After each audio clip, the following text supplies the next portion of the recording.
Hi guys, and welcome back to Time with me, If you're a trend subscriber, welcome back. If you're new to my channel, welcome to you too. While here, don't forget to click on the subscribe button and the notification bell so you get notification every single time I post a video, and follow my socials. Let's be friends on social media. So as you guys can see by the title of today's video, I'm going to be doing a video on how I planned my first solo trip in Chicago, because a lot of you guys are asking, plan your trip, how did you do this, that, and the fourth? And even though it was like a very short trip, but then it did take me a bit of time to actually plan the trip, and I just thought that I should go into detail about like how I was able to plan the trip and how to actually not even plan that specific trip, but how to just plan a whole, solo trip. And there are so many videos out there, but I just felt like, since I did it, let me just make a video so I'm able to help people that are going to be going on their own solo trip, or people that are planning to plan a solo trip. I'm going to be looking down as I'm going to be speaking so that I'm able to see to remember all the stuff. But then obviously you need to have an idea of the place that you want to go to, and trying to also go at a specific time. Like if you want to go in the summertime, or you want to go when it's warm, or you want to go in winter, being able to have an idea of the place that you want to go to, and also checking the weather of the place that you want to go to, and maybe the time that you're thinking of going to it. And then plan the dates. Then the next thing that you need to do is plan the dates in which you want to go to this particular place.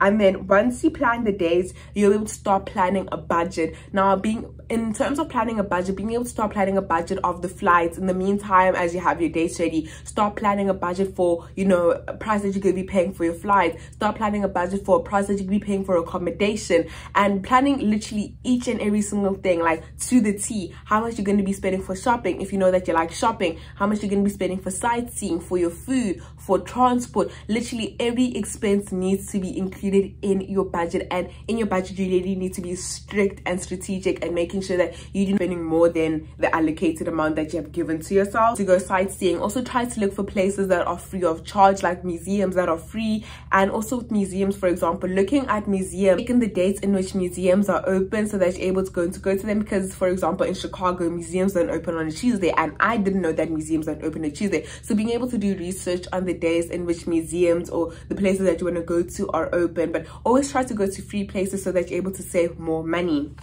To like in the time frame that starting to check for flights and the days that you want to go in, and also starting to check Airbnb. Those two have to go hand in hand, because obviously sometimes it does happen when the days that you want to go, there isn't any flights, or the days that you want to book your flight for a while, the days you want to be there, the Airbnb isn't available for those days. So also trying to work, basically the Airbnb takes control of everything, trying to work your flights around the days or the times that you can be planning your Airbnbs, and also trying to look for an Airbnb when you're going to be booking for flights. What I use when I was booking for my flights, I use Southwest Airlines. There are many airlines that you're able to use, like Spirit, Delta, United, whatever, but then I personally use Southwest Airlines because it's much more cheaper, and it allows you to carry 2 free carry-on packages for free, and it also allows you to carry 2 free check-in bags. And their flights are very, for me personally, they're very affordable, especially with Aupair Airbnb as well. That's if the Airbnb is in the same days that you want it to be. And obviously you can check on booking.com if you want a hotel, or Expedia, but for me personally, Airbnb worked very well, because Airbnb is a bit more on the cheaper side compared to having to go to a hotel. Airbnb, please always just be making sure to look at the ratings, look at the reviews, look at the location, and contact the host and ask them how far you are from, for example, the train station, how far you are from. If you go into a city, like what I did, I contacted all the hosts of all the potential Airbnbs that I wanted to go to, asking them how far you are from the train station, asking them how far you are from the airport, how far you are from the city, how far you are from restaurants, so that you're able to know that everything is fine. And also asking them, is the neighborhood that you're living in safe? While the neighborhood that you're going to be staying in, is it safe? You also want to be living in a clean place. At the same time, even though you're going to be going on an Airbnb and you're on your own, you don't want to be choosing the most expensive Airbnb, because you are on your own, and you literally just want to be living in a place that is safe, that is clean, that is neat, a place where you will be able to sleep and bath comfortably, and not in a weird place. So being able to try and accommodate that, and obviously want a safe place, especially if you're going to be solo traveling, you need to live in a safe place. Instead of spending a ton of money on food, what I did, I downloaded rewards app for food. So what I did, I literally just went on the McDonald's app. I downloaded the McDonald's app, the Wendy's app, the Starbucks app, Burger King app, like literally all the apps of all these fast food restaurants that I know that I usually eat. I downloaded their apps and you get rewards. But then the best rewards for me was, for example, the McDonald's one, because with McDonald's, like, instead of paying like $8 for a meal, I was able to pay $2 for the meals, or even get like free fries some days. So that was great. So being able to download reward apps for the food that you're going to be eating, that really does help a lot, and it helps you also save money on food. And obviously there are going to be some days where you're going to be able to splurge on the food and want to spoil yourself and buy yourself, you know, expensive food, and that's okay. But just remember, just to stick into your food budget. Obviously when you are going to be planning where you want to go on Google and finding places that you want to hang out at. Go on Google and find most Instagrammable places, but the places that you want to be going to and the places that you want to visit, try and make sure that all the places that you're going to be seeing on a particular day are all in the same area, so that you don't have to be going from point A that's here to point B that's there, but then the next day you're going to be going to point C and then point D. Try and make sure that all the activities and all the places that you want to go to are literally all in the same area, so that you're able to save money on transport, and so that it's not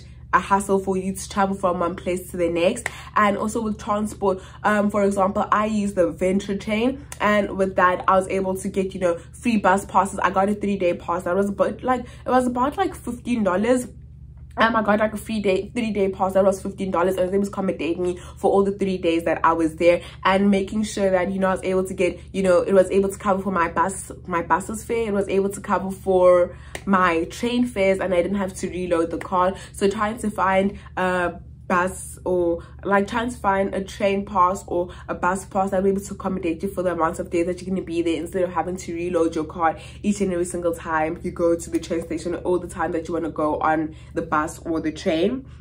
And then obviously, as I said, googling places that are in the same area. And then these are some of the things that, you know, obviously are mandatory, but arriving at the airport earlier than expected. I honestly suggest that, you know, arriving at the airport 3 hours earlier, so that you don't miss your flight, so that you're there on time. And also try to get to the Airbnb earlier, so being able to try and find a flight that is early, so that you're able to have time to look for your Airbnb and settle in well, instead of having to have a later flight and having to arrive at your B&B late, because it's difficult to see places at night because you are on your own. You have to look like somebody that's there. When somebody's trying to talk to you and engage in you, like if somebody's trying to talk to you and you just act like you know the place, you just act like you're a local, you just act like you know what's going on. Going to restaurants where locals go, because that is where the food is usually cheaper, or going to like grocery stores that locals go to, because those grocery stores are usually cheaper. Use Google Maps or Apple Maps, but then remember that map apps do use a lot of battery, so being able to have a power source with you all the time, or a power bank.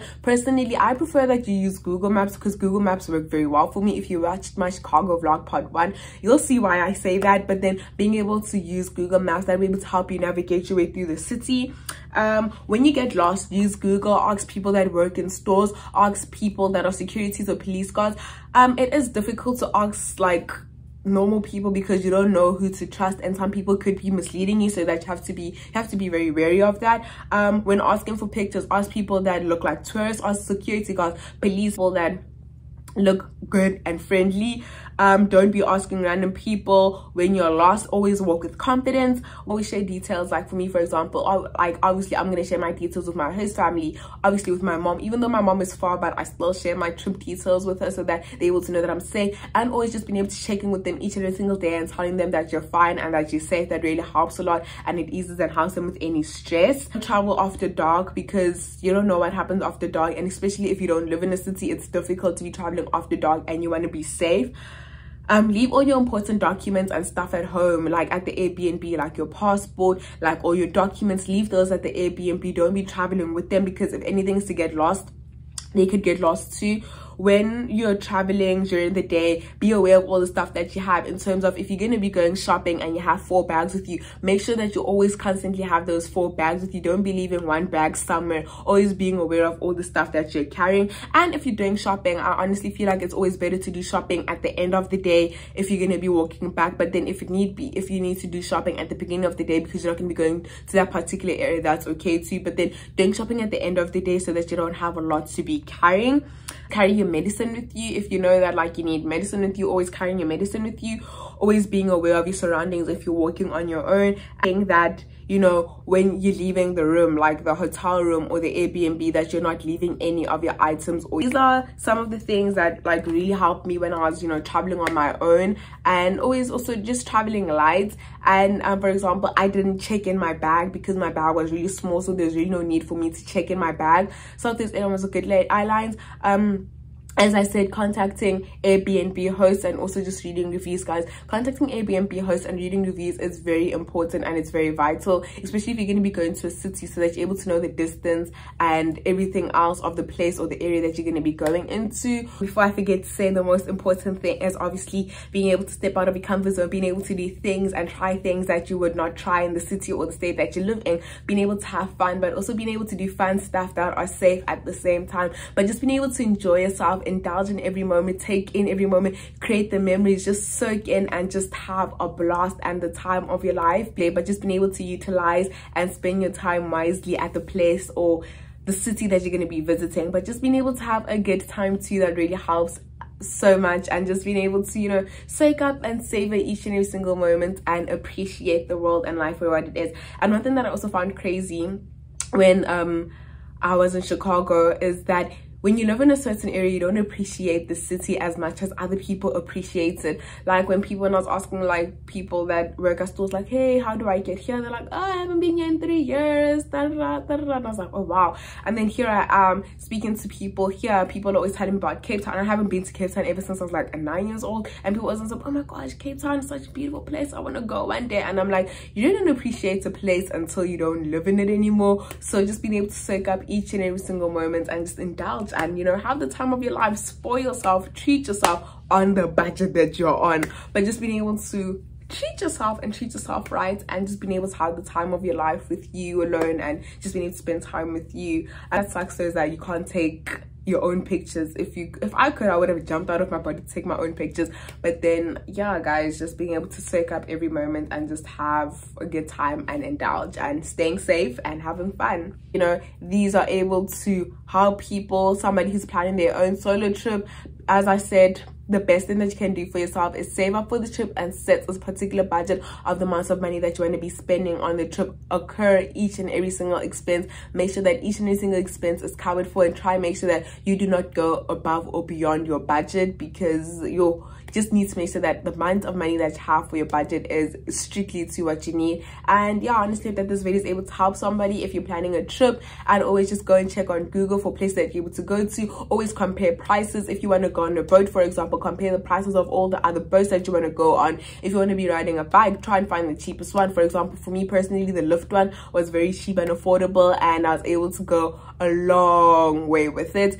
Going on the boat, also just being able to also ask people that you know that have been to that particular area, the places that they suggest that you go to, places they suggest that you're able to visit. Also people that you know that live in that particular area where they suggest they go, because if somebody lives in a certain area or somebody has lived in a certain area, they will suggest you to places that locals go to. So just also being able to ask them what places they recommend you to go to, that also helps a lot. And talking to people that you know or on Instagram that you see live in a particular area, just asking them questions like, hey, where can I do this, where's this, especially if you're watching their story like this, where do you suggest I go and eat, you know, because obviously since they're a local, they know more local places more than they do tourist places, or they try and stay away from all the tourist places. But yeah guys, if you're planning a trip, good luck. If anybody has any other suggestions or any, you know, any advice or anything to add, please just comment it down below. And honestly, if this video is able to help somebody in the video, thank you so much. Don't forget to click on the subscribe button, don't forget to comment down below, don't forget to like, and I will see you guys in my next video. Bye.